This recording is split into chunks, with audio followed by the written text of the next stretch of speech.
Lecture de l'histoire de la rédemption d'Ellen White. Chapitre 9. La tour de Babel.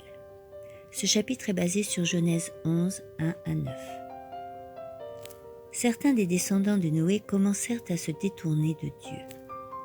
Plusieurs suivirent l'exemple du patriarche et obéirent au commandement de l'Éternel. D'autres, qui se montrèrent incrédules et rebelles, étaient par ailleurs en désaccord sur la signification du déluge. Les uns niaient l'existence de Dieu et attribuaient le déluge à des causes naturelles.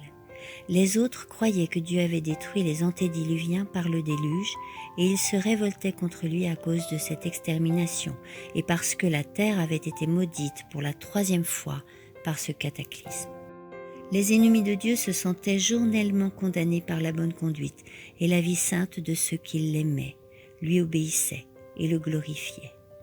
Après s'être concertés, les incrédules décidèrent de se séparer des fidèles, dont la vie de droiture était incompatible avec leur conduite relâchée. Ils s'en éloignèrent donc à une distance respectable et choisirent une vaste plaine où ils s'installèrent. Après avoir construit une ville, ils eurent l'idée d'édifier une grande tour dont le sommet atteindrait le ciel, afin de pouvoir habiter dans la ville et dans la tour et de ne plus être dispersés. Désireux de se prémunir contre un autre cataclysme, ils voulaient édifier une tour dont la hauteur dépasserait de beaucoup le niveau que les eaux avaient atteint lors du déluge, si bien que le monde les honorerait comme s'ils étaient des dieux et qu'ils auraient la haute main sur le peuple. Cette construction fut réalisée de manière à glorifier ceux qui l'avaient conçue, détournant ainsi du Créateur les habitants de la terre et les incitant à se livrer à l'idolâtrie. Avant même que l'édifice ne soit achevé, la tour fut habitée. Elle comportait des pièces richement meublées et ornées, qui étaient dédiées aux idoles. Ceux qui ne croyaient pas en l'Éternel s'imaginaient que si la tour pouvait atteindre jusqu'au ciel, ils pourraient connaître ainsi la cause du déluge. Ces incrédules étaient en révolte contre Dieu. Mais le Seigneur ne permettrait pas que ces hommes achèvent leur ouvrage.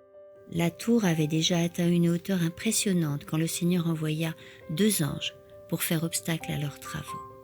Les choses avaient été organisées de telle sorte que les ouvriers qui travaillaient au sommet transmettaient leurs demandes de matériel à d'autres qui se trouvaient à l'étage au-dessous, lesquels la transmettaient à ceux qui se tenaient à l'étage inférieur et ainsi de suite, jusqu'à ce que la demande parvienne à ceux qui étaient au niveau du sol.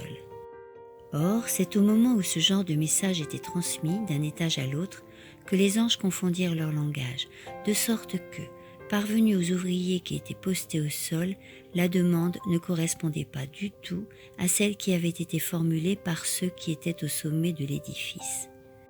Mécontents et irrités, ces ouvriers se mirent à accuser ceux qu'ils croyaient responsables d'un tel malentendu. Sur ce, leur travail fut complètement désorganisé.